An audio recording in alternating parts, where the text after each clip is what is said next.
Anyways, who's up right now? It's just me.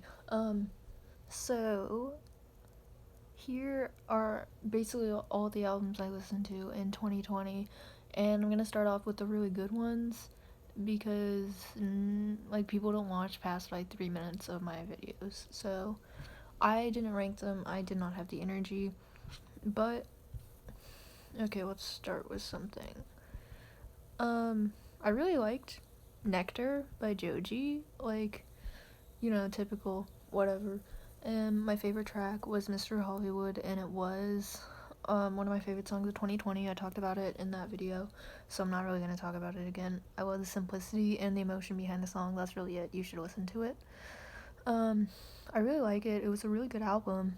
It was experimental, but not where like it sounds bad. Like I have a few examples of albums where the artist experimented and it kind of hurt them in the end.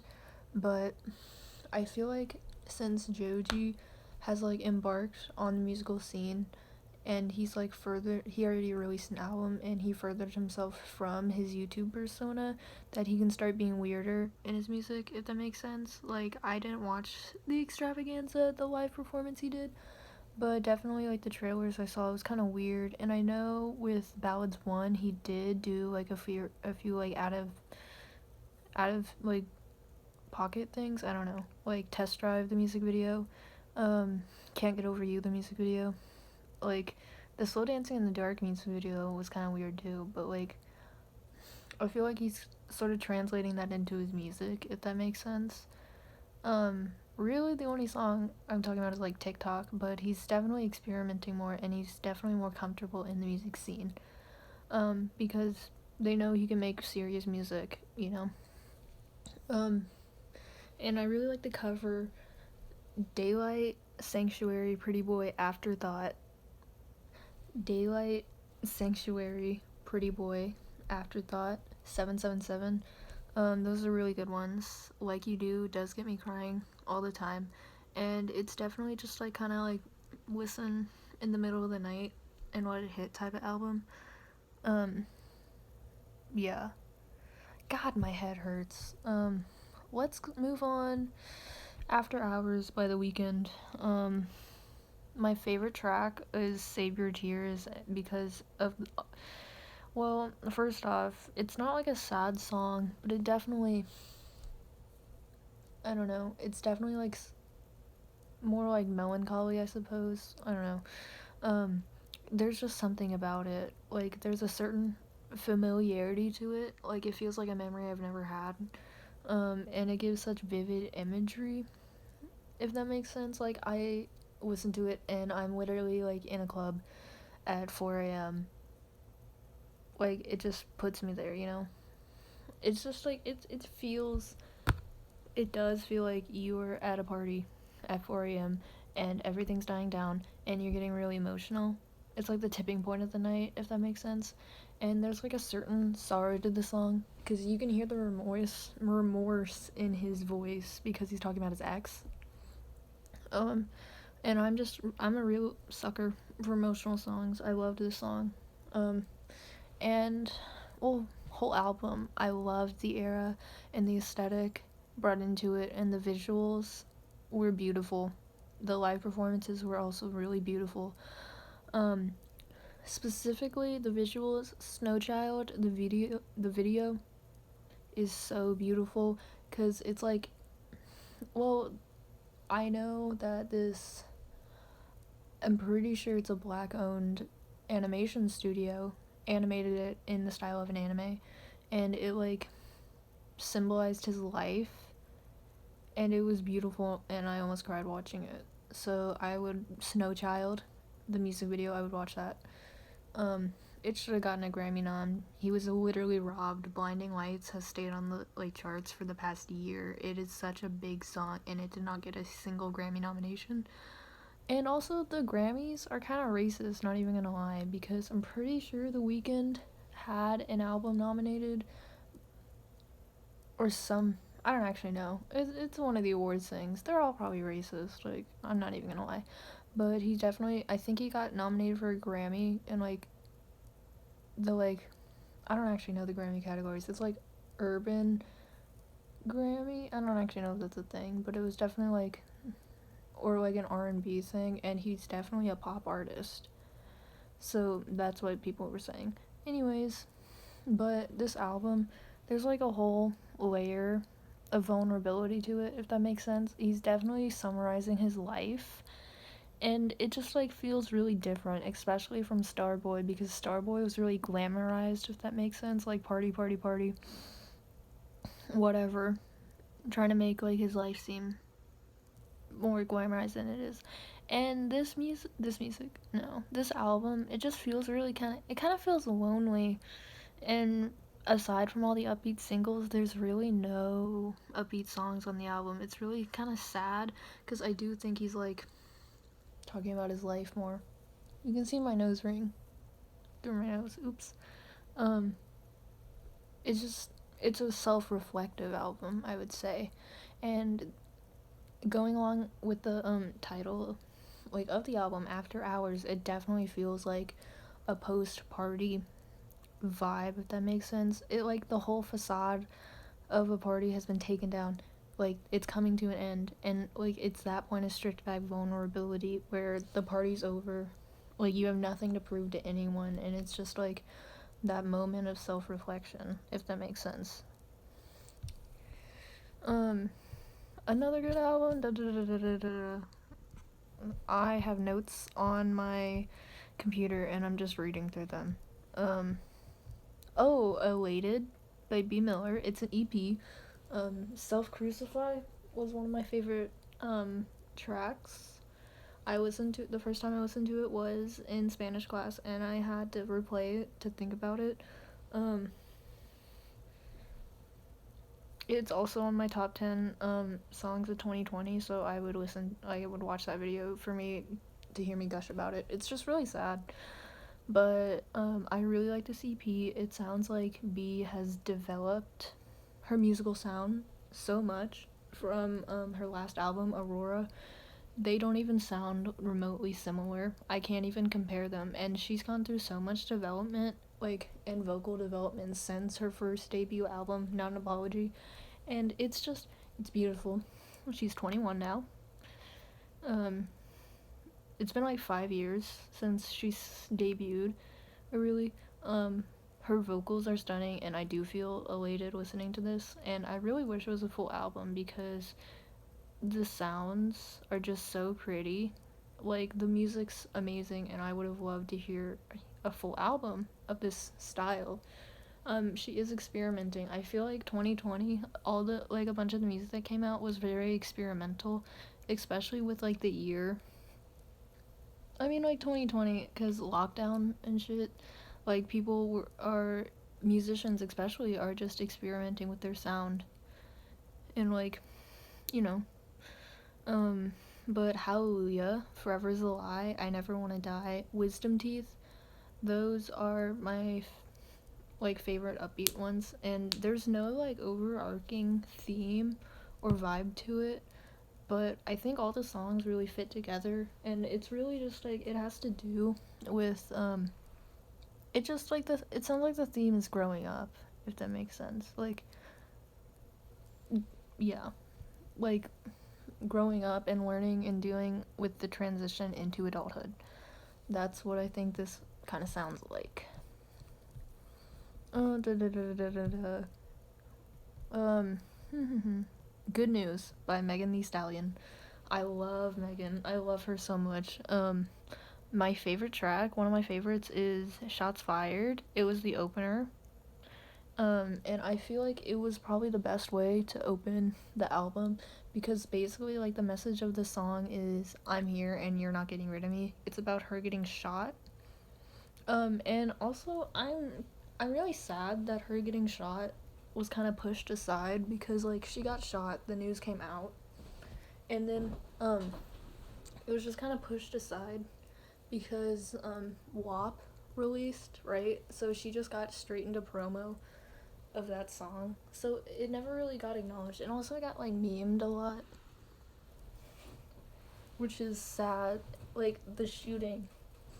Like Megan Thee Stallion got shot, and it was just kind of joked about, which is really sad to me. But she just bounced back, like, straight from her getting shot, which is amazing and empowering. The song is really empowering. Like, the line, "You shot a 5'10" bitch with a 22." I love that line. And then it ends with, like, the lyric, "Next time you send a shot, I'ma send it right back," which is iconic, really. And it just really kind of, it sets up for the album. Like, it sets up to be a good album. God dang, I cannot get comfortable. Okay. And then Freaky Girls is also another track I like, because it's like a song where both females on the track, it's with SZA, so both of them have like really strong presences throughout the song. SZA, I love her chorus and her verse, and it just like, it sounds different, you know what I mean? It's like different from her other styles of music, so I really liked it, and I liked hearing this collab. And I think Megan's verses carry like the entire song, and I really do love it. I think it was a genius album, really. Like, Good News, she named it Good News because, like, especially with 2020, like, yeah, a Megan album is good news.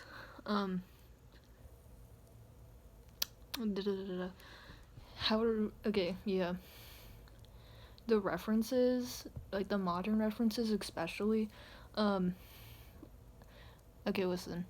I really love this era. I'm switching on up. I loved this era because especially she took it to promote Black Lives Matter, and cuz well, her performance, I think I was on SNL, where the main message was protect black women, and she had that whole breakdown in the middle of Savage where she was like, we need to protect our black women because we cannot function without our black women. And I'm like, it's so sad that like she has to say that because like we're not doing enough, if that makes sense, you know what I mean? Like, the fact that Megan herself as a black woman has to go out and like tell other people to protect black women when it's like, it shouldn't be her job, it shouldn't have to be her job to do that. And also in her songs, she's like, well, she shots fired, she was like, what's the lyric? Oh god. No, it was something around the lines of, it's been 8 months and we still don't have justice for Breonna Taylor. Like, she's like, it's just like,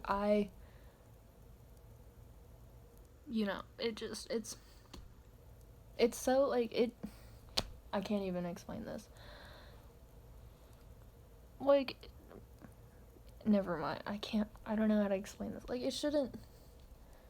it's been 8 months, really? Like, you know what I mean?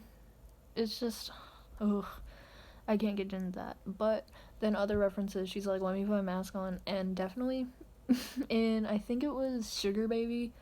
Yeah, Sugar Baby. She says, the line, invest in this pussy boy, support black business, and I'm like, that is sexy, that is hot, that is A+ lyricism.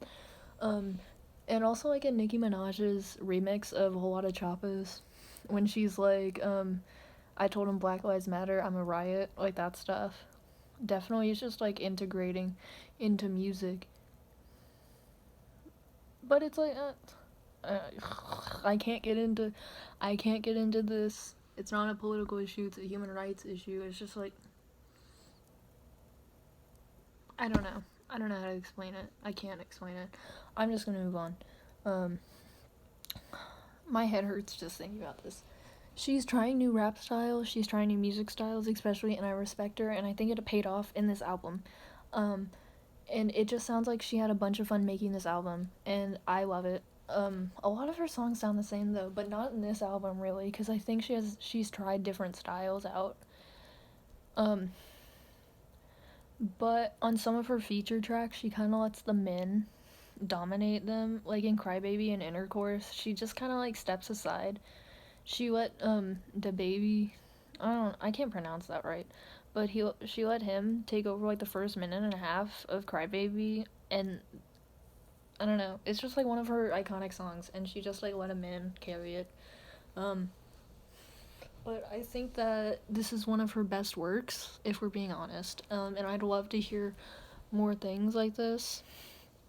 And also, I did not I did not review Sugar when I probably should have because it was released in 2020. But just listen to Megan Thee Stallion. um, let's go. Ooh, EP9 by Queen Herbie. A little bit. She just hit 1 million monthly streams on Spotify. I'm so proud of her. I've been listening to her since I was in 8th grade. I think it's been 2 years, going on 3.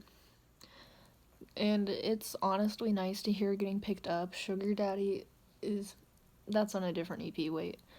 Um I think EP9 is her last EP and she's going to start getting into like making an album soon. Um my favorite track is Sleepwalker and it's also my top 10 video, so go watch that. It's like like a relaxing sleepy song about racism and privilege. It's just great. Okay, into the out EP. I think it's one of her best EPs, and I loved every single song off of it. And I haven't loved every single song off an EP since like her fourth one. I listened to it. I did listen to this religiously. I listened to it in the month of October, and I think it really suits as an October album. Like it has October vibes, like just late night driving vibes. I can't really express like it has really soft beats, if that makes sense. Like it sounds like it's like definitely like beats. I don't know how to explain it. Like rap songs, rap beats, but it's just kind of it has like a soft glow to it, if that makes sense. But I would just listen to it because it's amazing. It's a great EP. Um, whew, let's go more EPs. In a Dream by Troye Sivan. Um, my favorite track off of that is Easy. I love the use of darling in songs, and it's like one of my favorite nickname for partners. I was gonna say pet name, but like pet name's weird because it's a. I hate the term pet name. Like your partner's your pet. That's a little weird. I'm not gonna kink shame though. Maybe I am. No, I love the slight auto tune of the chorus and Easy. I love the little back and forth beat. I don't know how to explain. I wrote that. I don't know what I meant by that. In the song, it really sounds upbeat and positive when it's about a failing relationship. Oopsies. Um, I read a review saying that this EP would have been better as an album because it's kind of underdeveloped, and I really do wish he held on to this project more because I feel like it's I do feel like it's underdeveloped, but I feel like it's a really good project and it would have sounded so much better as an album if he just waited and like made more music in this style, if that makes sense. Um but I do love the direction he's going with this new sound because Bloom, his last album, was not the best. And a lot of people think he can't top a Blue Neighborhood, like his debut album. And it's like, I don't know. It's just like that art getting stuck in a rut like that. It must be really hard on him. And I'm really glad that he did pull through and make such a beautiful EP. I really like it. He's trying new things and I like it. Experimental stuff. Like everyone's experimenting with their sound. And I really liked this one. This experimentation. It sounds like fleeting youth, if that makes sense. It sounds like he's trying to chase his youth back, as compared to Blue Neighborhood when it's like based in the teenage years, and Bloom, which kind of like sounds like early adulthood, like your early 20s, or like turning 20, you know? I think it's a very romantic EP about wanting to be good for your partner and stuff, and I think that makes sense because he did break up with his boyfriend of 4 years, I think, during writing this. I don't actually know. Don't fact check me. And that must be hard. 4 years? Like, 4 years ago I was 12. Whew, whew. Um, and originally, Stud was my favorite song off of this because it was really emotional, and I thought it was gonna be like an emotional ballad, and then it got really upbeat, and like the tempo picked up in the chorus, and it became upbeat, and I really did not like that. Anyways, let's go. Moonchild by Nicki. NME rated it the number one Asian album, like album released by an Asian. That sounds offensive. I am Asian. By an Asian person in 2020, and Moonchild was number one. I love NME. Their reviews are really good. My favorite track is Loose. It's a slow, emotional, like sad song. And emotional, like slow songs really have my heart because I feel like the artist put more effort into it, those songs, if that makes sense, or they put more emotion into it, so it sounds really emotional. Like it sounds like they poured all like okay, they poured all this like raw emotion into their songs, so I want to appreciate that because I just feel like they like you don't really listen to the sad songs, if that makes sense. So I always make sure and appreciate the sad songs because they poured all like a lot of effort and raw emotion into it, if that makes sense. Anyways, she started off this era by bleaching her hair, and once Asians bleach their hair, you know, shit is about to go down. Um, it's it sounds very like mature, like sleek and dark, as compared to her debut debut EP Zephyr. I don't know if I'm pronouncing that right. Let me Google that. It's like weird spelling. Also, I did mute. Okay, let me. Zephyr. Zephyr. Never mind, that's how you pronounce it. It's spelled Zephyr. Zephyr. Zephyr. That's stupid. Anyways, it's very darker. It's darker and more mature. Um, I love the album though. I love the concept. I love concept albums so much. It's enveloping really, cause okay, I love the format of the album because it's divided into three phases, and when you listen to it in order, it takes you through them. So it starts off with like really upbeat songs, while you like explore this place of the Moonchild, and then the songs just slowly kind of get darker, and I really love it, and I feel like it is a good album. It does not sound like her original things, and first she experimented, which I appreciate. I've been talking about experimentation this whole time, but it sounds really good, if that makes sense. Um, let's start. Okay, Razzmatazz by I don't know how, but they found me. Their debut album, and okay, let me talk. So, my favorite track is Cluster Hug, because it's very cute. It's very romantic. It makes me kind of want to cry. The raw emotion in the outro when he sings Beautiful Quarantine and the music is building to back him up. It's amazing. Dallin Weekes, he broke off from Panic at the Disco. He was in Panic for like a bunch of years. I don't actually know. And then he broke off from them.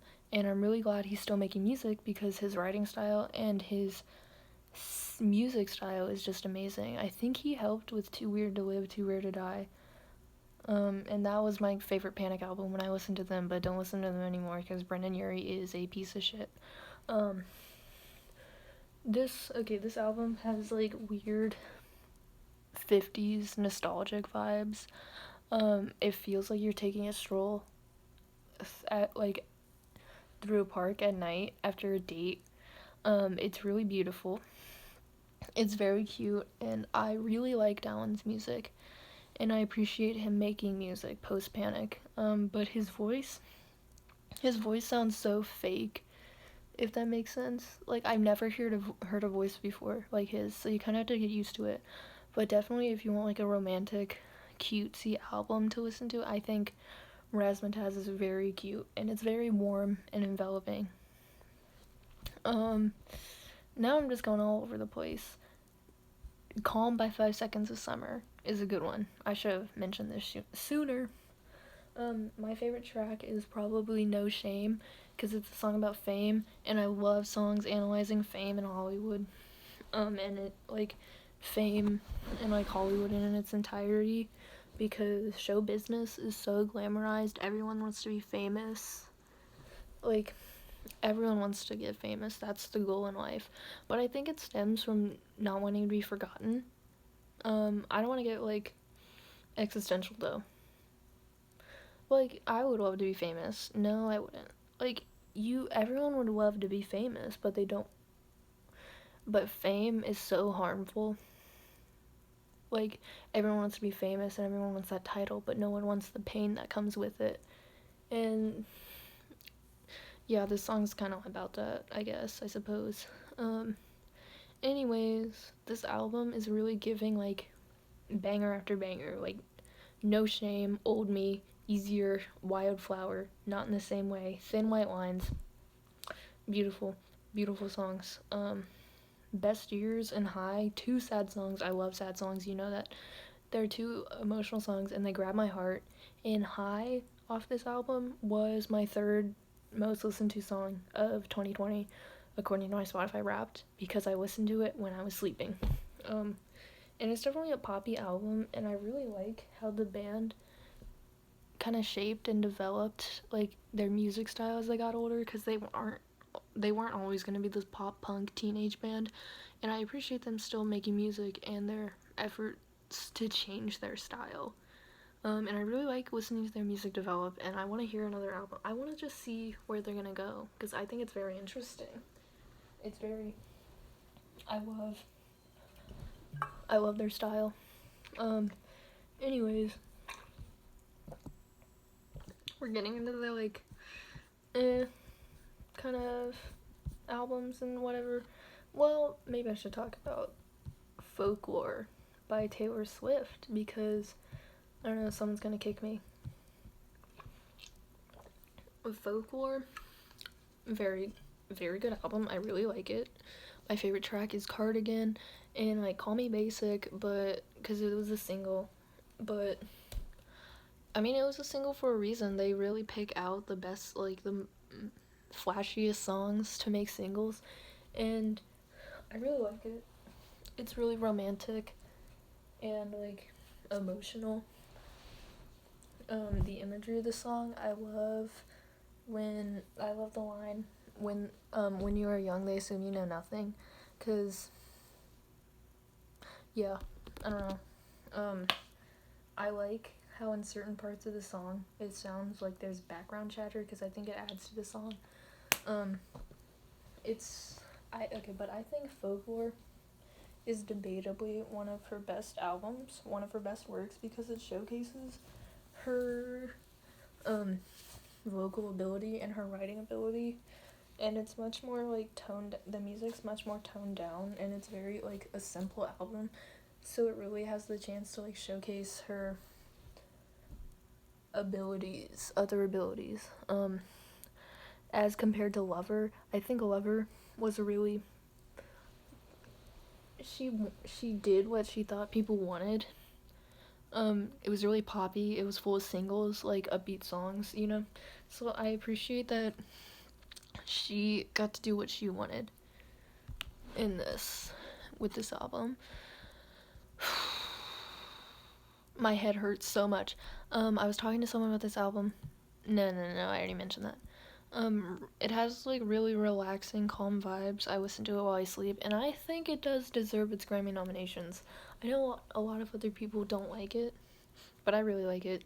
But also like, I love almost every album I listen to. It takes me like a lot to not like hate music, you know what I mean? Cause I don't know. There's this thing where I just think all these albums are great, even though they probably suck. I don't know. Anyways, let's go underground. I'm just kidding. No, Here in Your Bedroom by Kaylee Morg. It's like she's kind of underground. I don't know what underground means, but she's not mainstream, definitely. My favorite track is "This Is Why I'm Hot," and it stands out on the EP because it's very upbeat and empowering, and the lyrics are empowering, and the music backs it up. And in the chorus, the drums like build when she's singing the chorus, and it's really pretty. Um, I don't know genres, but I think this sounds kind of bedroom poppy. I don't actually know. I don't know what bedroom pop means, but it's an EP that you can listen to while you're laying in your bed in the middle of the night looking at cars passing by your window. It's just like it's full of emotional, slower songs. Like it's romantic, kind of like it gives off midnight vibes and dark pink and neon blue imagery, but that's also like the cover. The cover is in those colors. Anyways, let's talk about Miss Anthropocene by Grimes. I should have talked about this earlier. I love Grimes. I love Grimes. My favorite track off of it is Delete Forever. Delete Forever, and it has a special place in my heart. And I think it's a very dark, emotional song, and it's about, it like stands out from the rest of her discography because it's like, it sounds like space country, if that makes sense. There's a guitar melody, and it's about how she lost a bunch of her friends to opioids. Um, it's it's crazy. But then, okay, getting into the album, Rhymes actually says that this album title is a pun of the words misanthrope and Anthropocene, and that's beautiful. She says it's her best album in her opinion, um, and it's the album she always wanted to make, so I do appreciate it. I've learned to appreciate more as I was researching and reviewing this. It sounds kind of like intergalactic pop music, if that makes sense. It's a loose concept album, and I really appreciate it. I really appreciate Grimes just doing whatever she wants and like making whatever she wants to make. She just stands out, and it's sad she's getting all the recognition from dating Elon, but I think she deserves recognition, of course. Um, and there's just something about Grimes, her music intrigues me because her singing voice is like very angelic soprano, like Pixie from outer space, and then her speaking voice is like a 13-year-old. Ew, get my feet out there. Um, it's like a darker album than her other works, but also I've only listened to Earth Angels in its entirety, so I don't actually know. I'm like a fake Grimes fan. Oopsies. Um, but she's also Pisces, and that really suits her. But like, I think it's such a good album. You'll Miss Me When I'm Not Around is about suicide. It's just crazy. It's crazy out here. I think it's a really good album, and you should listen to it. Positions by Ariana Grande. My favorite track is Just Like Magic. I love the lyrics about manifestation, and it's a hot girl song, but also I think all of her songs are like hot girl songs, and it got big on TikTok, and I loved watching pretty people make TikToks to it. Um, I really liked this album, and I loved how sudden and quickly she released it. It was like, bang, here's the first single, bang, the album's coming out next week. I like this album. I already mentioned that. 34, 35, Motive, Just Like Magic, Off the Table, 630, Safety Net, West Side, Positions, Obvious, POV. Great songs. But I would like to hear some more musical development out of her, because I just felt like this is just kind of casual. It was like all of her other albums, really. And she hasn't really gotten out there and made different types of music, and I know she's capable of it. But definitely this album didn't stand out to me really at all, and I had to listen to it like 15 times to actually absorb it, and I still cannot tell you the difference between any of the songs on there. So, you know, let's talk about Notes on a Conditional Form by the 1975. My favorite track of it is People, and it's kind of like one of those like screamy rock songs. Definitely, Maddie Healy tried his hand in like not screamo music. He's not like screaming, but it's just like definitely like yelling. And I really wish they would make more tracks like this. And I think this is an example of an album being experimental, but it doesn't sound that good.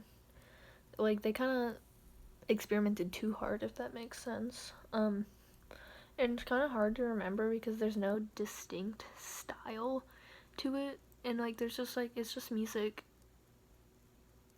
No, it's just, like, different music styles flying everywhere.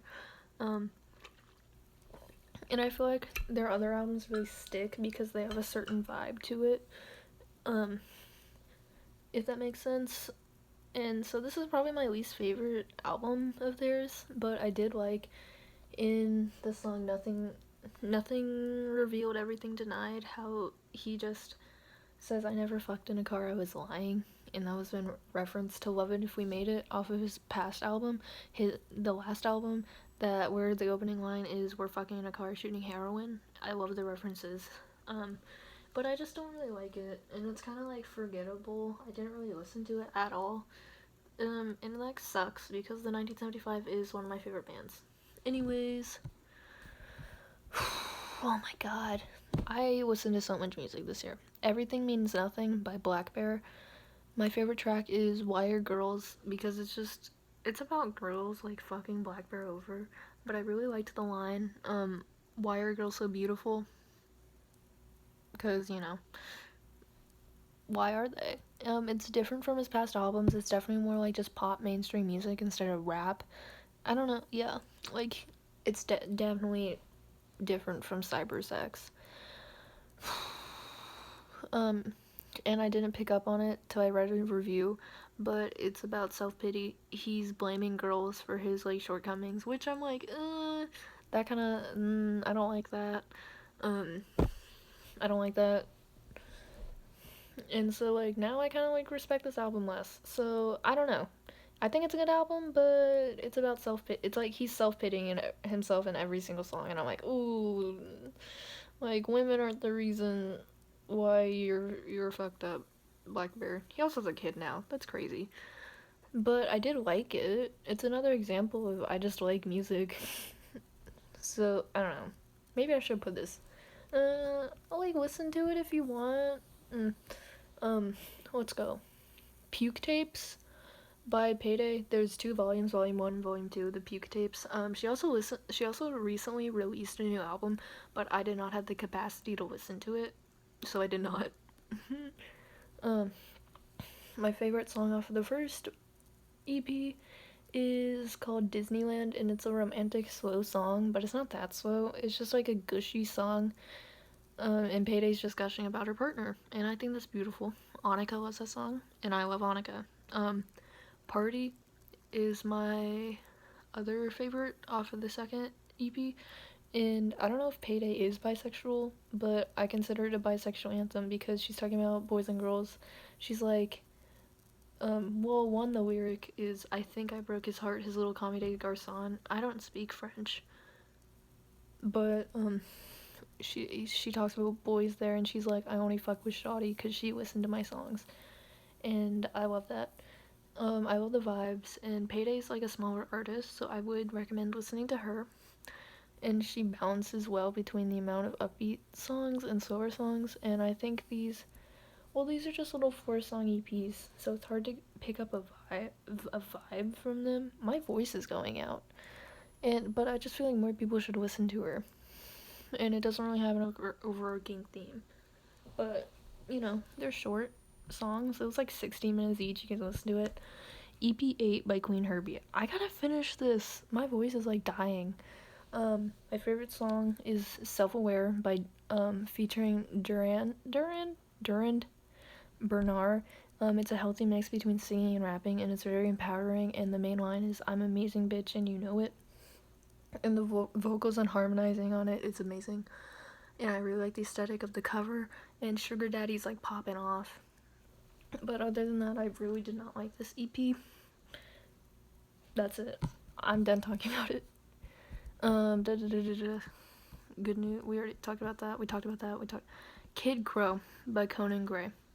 My favorite track is Wish You Were Sober, and I love that song. And I talk about imagery like a lot, but I really like this song because it paints the picture as if you were at a party and I could see this entire situation happening, and I love Conan's vocals in it, and the build and the chorus, and I used to read the lyrics to Wish You Were Sober and cry to them.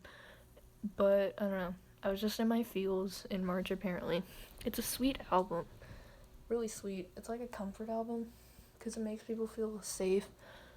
It's, like, nice, you know? It holds a place in my heart, and I know it holds a place in a lot of other people's hearts, too. It's, like, kid-friendly, early teenager album, and it just feels like you're sitting on a swing set at a party looking up at the stars before leaving. And but also sometimes I just cannot handle Conan's music. Like, I physically can't hear his voice. Like, I will turn him off. I can't hear it. Call that a hate crime. I'm just kidding. But The Cut That Always Bleeds is a hidden gem. It's so sad. I love that song. And Little League, they both make me cry. Anyways, I cannot handle. I gotta keep going. It's been like 40 minutes. Oh my god. Ho, Why Is You Here by Flo Milli. Amazing album. My favorite track is called Pussycat Doll, and it's harder to describe why I like rap songs because a bunch of them are just talking about drugs and sex, but I really like this. It's like less for the lyrical content, more the flow of the song. I really liked the flow. And whatever. I think this album is amazing. It's a masterpiece. It's brilliant. It's serving hit after hit. It's so revolutionary, and I think it's really hard for female rappers to specifically hit big, you know? So I'm really happy that Flo Milli, like, made it so big, and she's continuing to keep growing, and I think it's amazing. I have so much respect for female rappers, because, like, they pour so much passion into what they do, as compared to male rappers, because they have to work twice as hard to get twice as far. No. They have to work twice as hard to get half as far as male rappers. And something about Flo Milli, I love Flo Milli, and her voice and her style is amazing. I love this album. Let's get into rap albums. Baby Gravy 2 by Yung Gravy and Baby No Money. My favorite track is called Off the Goop, and I really like it because it's a different style than all the other songs. And I like Kuko's voice in the chorus. And that's really it. It's very experimental, definitely. None of these songs sound like each other. Like, every song on this album sounds different. And I think that's beautiful. I really like Bandsville, Welcome to Chili's, I Don't Know, Myrtle Beach 1974, and Shining on My Ex. Those all have, like, completely different styles. Welcome to Chili's is definitely more like, it takes from, like, Latino influences, Mexican influences. Myrtle Beach Summer 1974 is definitely more like 80s synth. And I feel like they use this to dip into different styles in their albums, but they didn't really take any experimentalness into their own albums. Let's talk about that now. Gasanova by Yung Gravy. My favorite track is Miami Ice.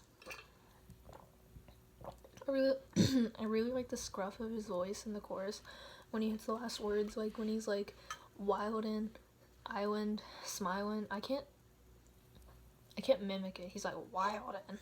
Ooh, my voice sounds bad. My voice is like running out. And I love me a good MILF reference. I love MILFs. I like Sensational better. I don't know why. This album didn't really stand out to me that much, and it took me a while to listen to it. And I feel like a lot of these songs are kind of subpar, and it's also hard to come up with new concepts for songs and raps when you only talk about one thing, if that makes sense. And I feel like Yung Gravy's branding is so far into the, like, door that he can't even, like, see the door anymore, and he can't, like, possibly reach out and make other types of music. I would love to hear him make different styles, though, but it's harder. Okay, let's talk about Baby No Money for a second, then. Good Luck and Have Fun by Baby No Money. I feel like Baby No Money is able to experiment more with his music because he didn't, like, really label himself. His branding is, like, kind of, like, less MILF-ish, if that makes sense. But Baby No Money is capable of making normal music, and that's because of his branding. His branding is further, closer to the door, if that makes sense, as compared to Yung Gravy, where Yung Gravy is, like, only this thing. And especially with his name, like, Yung Gravy, you know, like, he's dedicated himself to rap and that stuff. But Baby No Money, on the other hand, has not like dedicated himself to anything, and he can try new styles and stuff. Anyways, my favorite track is called Feeling Good because it's another experimental thing. I couldn't tell it was Baby No Money at first. It's just a different style. It's more rocky. He's kind of screamy, and it's very short. But I also like songs with different styles. But also, this album, it just sounds like every single other one of his albums, and it's kind of sad. Like, I like his songs, but they all just kind of blend together because they're so similar. And I know he's capable of making different music, and I hope that I don't want to say serious music because he's serious about what he does, but I think like making less rap songs and like getting into like, I don't know, making a song that's not about MILFs, you know what I mean? Like, he's capable of doing that, and I would love to hear it. But Man in the Mirror is good because it's a different style, and I really respect the I'm a music video, Baby No Money dressed in drag, and he has such like respect for the drag community, and I think that's beautiful. He did drag for a day. He talks about it on the TMG podcast at minute 13:20. So like, I just love Baby No Money. He's so attractive. But just listen to that if you want to hear all about his experience in drag. 1999 by Rich Brian. I should have talked about this earlier, but my favorite track is called DOA. It's also on one of my top 10 songs of 2020. It stands out on the EP. It's very good, and I read a lot of reviews saying that they weren't very nice reviews because I don't think he hit the mark on this. It's a subpar EP. I would not listen to it, except for the songs DOA and Love in My Pocket, because they kind of stood out. But other than that, it's just really underdeveloped. It doesn't have a theme, and I don't really like it. Okay, that's it. Chip Chrome and the Monotones by The Neighborhood. Another controversial album. Everyone hates it for some reason, and I'm like, I don't think it's that bad. They did try to do something new. I really love concept albums. I love this concept. It's so new, it's so fresh. But it's not, this album isn't as strong as their other albums because they're kind of like stuck together, if that makes sense. Jesse Rutherford talked about it in his Genius interview for Devil's Advocate, so I would watch that. But it's like different. They're trying to do something new, and I respect that. It's kind of like background music though, and none of the songs really stand out except for Stargazing. I love Stargazing. That's off of the deluxe version, and it's just like so beautiful. It's about losing your virginity. Oopsies. But I don't know, Stargazing's really good. But it's not a bad album. It's different, and they're trying new things, and I respect that. But it just didn't hit the mark, you know what I mean? Anyways, Wake Up Sunshine by All Time Low. I was really into this album in April, but then I grew out of it as the year progressed. It's average, it's nothing special, but All Time Low is kind of growing out of their old emo music phase. I did listen to their music during my emo phase. It's just kind of boring and whatever. There's nothing to it. I really like Sleeping In, the song though.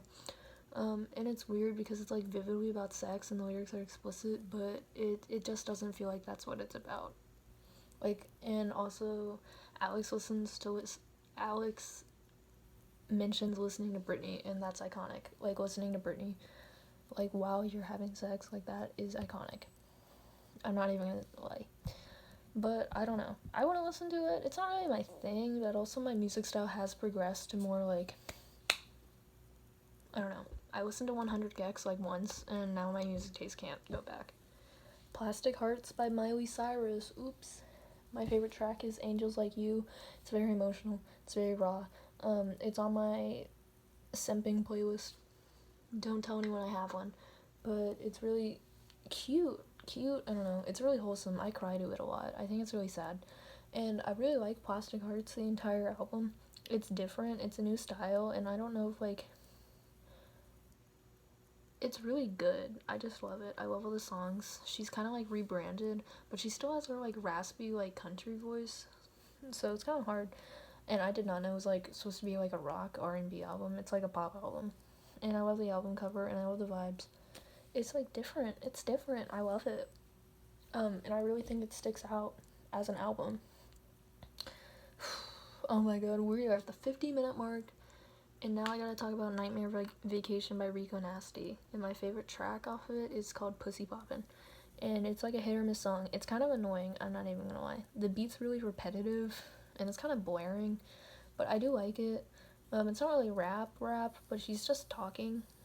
There's also a lyric where he's like, he like it when I bend over and arch my back. He tapped me on the shoulder and said, yeah, I like that. But that's so awkward. Like, imagine going at it, and then they just tap on the shoulder. I like that. Like, that's weird. And it's also another experimental album, but I feel like it's more harmful, like just like the 1975's album. And she's trying to brand her style out, which I appreciate, but also I did not like a lot of the songs.